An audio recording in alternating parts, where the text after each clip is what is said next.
आज की क्लास में हम जानेंगे स्टील रूल के बारे में। स्टील रूल एक हमारा इंजीनियरिंग ड्राइंग का टूल होता है जो कि जॉब बनाने के लिए बहुत इंपॉर्टेंट होता है, क्योंकि हम जब भी कोई जॉब बनाते हैं तो उसके लिए मेजरमेंट करनी होती है और मेजरमेंट की बेसिक टूल जो होता है वो हमारा स्टील रूल होता है।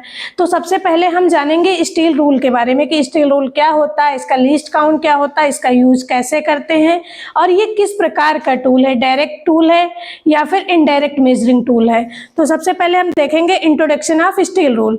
स्टील रूल जो होता है वो 0.5 mm इसका लीस्ट काउंट होता है। इसका प्रयोग कार्यशाला में जॉब के मापों को लेने के लिए किया जाता है। इसके ऊपर इंचेस और mm में निशान जो होते हैं वो लिखे होते हैं।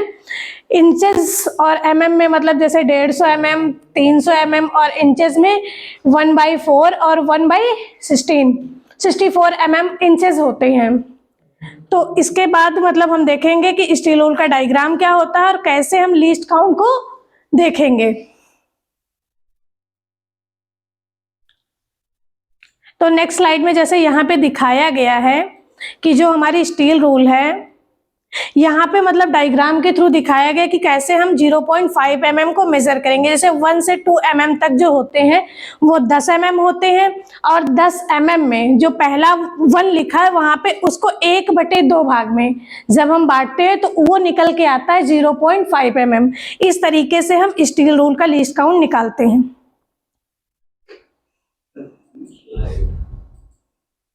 फिर हम देखेंगे स्टील रूल किस मटेरियल का बना होता है और ये साइज के बारे में तो हमने पहले ही देख लिया है। तो स्टील रूल हमारा जो होता है वो स्टेनलेस स्टील का बना होता है ताकि इस पे कोरोजन ना लगे। कोरोजन मतलब जंग ना लगे। और इसका साइज 150, 300 और 6 और 12 इंच में होता है। नेक्स्ट स्लाइड में हम देखेंगे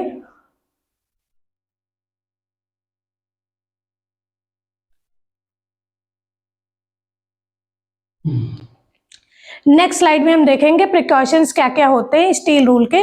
तो स्टील रूल का यूज जैसे हमें कभी भी पेचकस की तरह नहीं यूज करना चाहिए और कभी भी कटिंग टूल के साथ नहीं रखना चाहिए, क्योंकि कटिंग टूल मेजरिंग टूल अलग अलग इसलिए रखे जाते हैं क्योंकि कटिंग टूल पे मतलब जो निशान या स्क्रैच वगैरह आ जाते हैं तो मेजरिंग टूल के जो निशान होते हैं वो गायब हो जाते हैं। इसलिए हमें कभी भी कटिंग और मेजरिंग टूल को मिला के नहीं रखना चाहिए। दूसरा ये है कि स्टील रूल को कभी पेचकस की तरह प्रयोग नहीं करना चाहिए। कार्यशाला में अच्छी तरह से साफ करके स्टील रूल को रखना चाहिए और कभी कभी स्टील रूल पर ग्रीस या फिर ऑयल वगैरह लगा के रखना चाहिए ताकि इसमें जंग ना लगे। इसके बाद हम देखेंगे इनडायरेक्ट मेजरिंग टूल। जैसा कि मैंने पहले ही बताया था कि इनडायरेक्ट मेजरिंग टूल और डायरेक्ट मेजरिंग टूल क्या होते हैं। अच्छा, डिफरेंस ये होता है डायरेक्ट मेजरिंग टूल और इनडायरेक्ट मेजरिंग टूल में, क्योंकि डायरेक्ट मेजरिंग टूल में ये होता है कि हम डायरेक्ट मेजरमेंट ले लेते हैं, जबकि इनडायरेक्ट मेजरिंग टूल में ये होता है कि जब हम पहले मेजरिंग टूल पे मेजरमेंट लेते हैं उसके बाद उस पर माप को ट्रांसफर करके फिर हम उसकी मेजरमेंट ले पाते हैं। और जितना लीस्ट काउंट हमारा स्टील रूल का होता है उतना ही हमारा कैलिपर्स का होता है, क्योंकि कैलिपर से जब हम कोई माप लेते हैं तो स्टील रूल के थ्रू ही हम उसको निकाल पाते हैं। तो कैलिपर्स एक प्रकार का अप्रत्यक्ष मापी उपकरण है। इसका प्रयोग स्टील रूल की सहायता से लंबाई, चौड़ाई, मोटाई, डेप्थ या फिर बाह्य डायमीटर इन सबको मेजरमेंट के लिए किया जाता है। डायग्राम के थ्रू हम देखेंगे कि इनडायरेक्ट मेजरिंग टूल कैसे होते हैं। जैसे कि पहला है हमारा outside measuring instrument, outside caliper होता है और दूसरा इनसाइड कैलिपर है। थोड़ा सा स्क्रॉल कर दीजिए इसको। तो हम देखेंगे आउटसाइड जो होता है कैलिपर्स, उसमें हमारा स्प्रिंग होता है, नट होता है, लेग होती हैं और इसका यूज हम जो लोग बाहरी मेजरमेंट को करने के लिए करते हैं। यही हमारा जैसे कि इनसाइड कैलिपर्स होता है। तो इनसाइड कैलिपर्स के जो स्प्रिंग होती है, लेग्स होती हैं और इसका यूज हम लोग किसी भी स्लॉट वगैरह की चौड़ाई मेजरमेंट करने के लिए करते हैं। इसके बाद एक हमारा टूल है जेनी कैलिपर। जो हमारे कैलिपर्स होते हैं वो 3 टाइप के होते हैं। पहला होता है हमारा आउटसाइड कैलिपर, दूसरा होता है हमारा इनसाइड कैलिपर और तीसरा होता है हमारा जेनी कैलिपर। जेनी कैलिपर का यूज हम लोग पैरेलल लाइन वगैरह खींचने के लिए या फिर कोई भी गोल जॉब है यानी सर्कल है उसका सेंटर निकालने के लिए हम लोग जेनी कैलिपर का यूज करते हैं। जेनी कैलिपर के अन्य नाम है hermaphrodite caliper odd leg caliper, leg and bent caliper. कभी कभी क्वेश्चन में ये पूछा जाता है कि हर्माफ्रोडाइट कैलिपर को अन्य किन नामों से जाना जाता है, तो इसे jenny caliper, hermaphrodite caliper, odd leg caliper, leg and bent caliper के नाम से जाना जाता है। फिर हम देखेंगे कैलिपर्स के क्या क्या प्रिकॉशंस होते हैं। तो कैलिपर्स का प्रयोग साइज के अनुसार, साइज का चयन करने के लिए किया जाता है। कभी भी घूमते हुए, मतलब जैसे हम कैलिपर का यूज करते हैं तो जब भी कोई जॉब रोटेशन में होता है तो उस पर हम कोई भी मेजरमेंट नहीं लेते हैं। कैलिपर्स का जो ग्लेजिंग पॉइंट, जो सबसे नीचे का पॉइंट होता है, उसको सार्फ रखते हैं, उस पर जंग वगैरह नहीं लगा होना चाहिए, क्योंकि अगर उस पॉइंट पे जंग लगा है तो वहां पे क्या होगा कि हम मेजरमेंट को क्लियर नहीं ले पाएंगे और हमारा मतलब जो जॉब बनेगा वो डायमीटर से ज्यादा बन जाएगा या फिर साइज से ज्यादा बन जाएगा। तो बिना कार्य के कैलिपर्स को खोलना या बंद इसलिए नहीं करना चाहिए क्योंकि उसका नट ढीला हो जाएगा तो आपका कैलिपर खराब हो जाएगा। कैलिपर को समायोजित करते समय इसके ग्लेजिंग पॉइंट को जॉब के हार्ड और मतलब कभी भी मतलब ऐसा होता है कि जब हम कैलिपर का यूज करते हैं तो उसमें फ्रिक्शन होता है, यानी घर्षण होता है। तो जब घर्षण होता है तो उसका पॉइंट जो होता है वो घिस जाता है। तो इसलिए हमें क्या कर लेना चाहिए, कैलिपर्स को हार्ड और टेम्पर कर लेना चाहिए।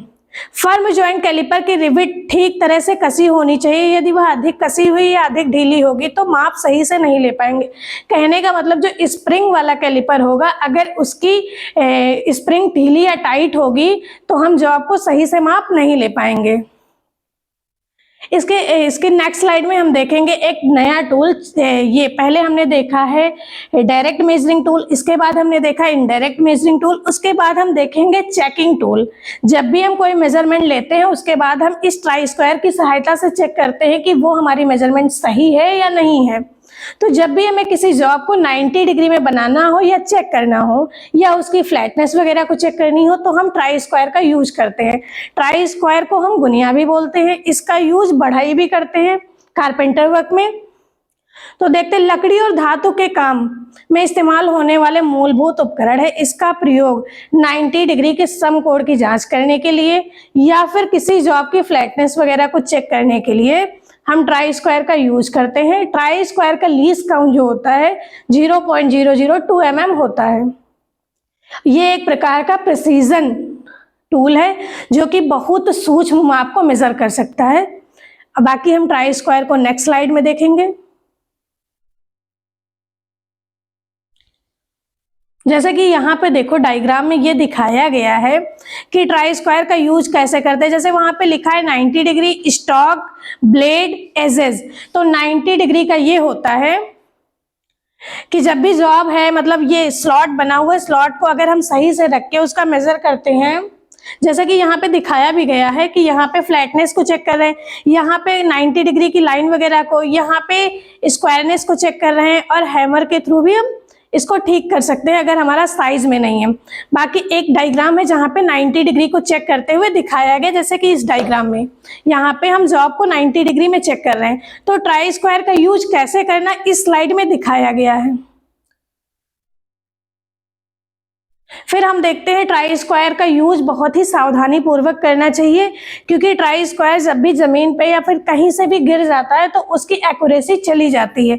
तो सबसे पहले हम देखेंगे ट्राई स्क्वायर को दूसरे कटिंग टूल के साथ नहीं रखना चाहिए, क्योंकि इसके ऊपर निशान बने होते हैं और वो निशान हमारे मिट जाएंगे, क्योंकि ट्राई स्क्वायर की जो ब्लेड होती है वो स्केल का भी काम करती है।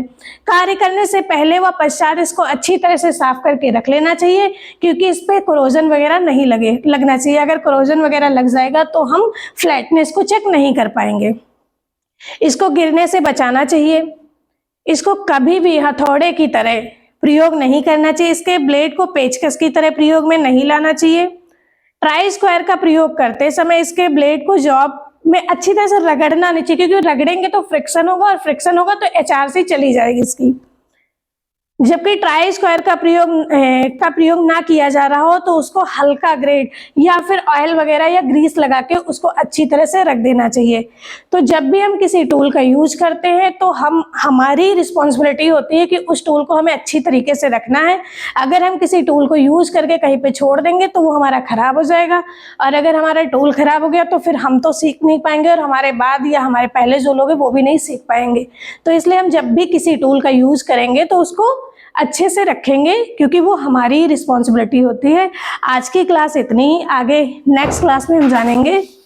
तो आज की क्लास को हम यहीं पे एंड कर देते हैं। Thank you to all of you.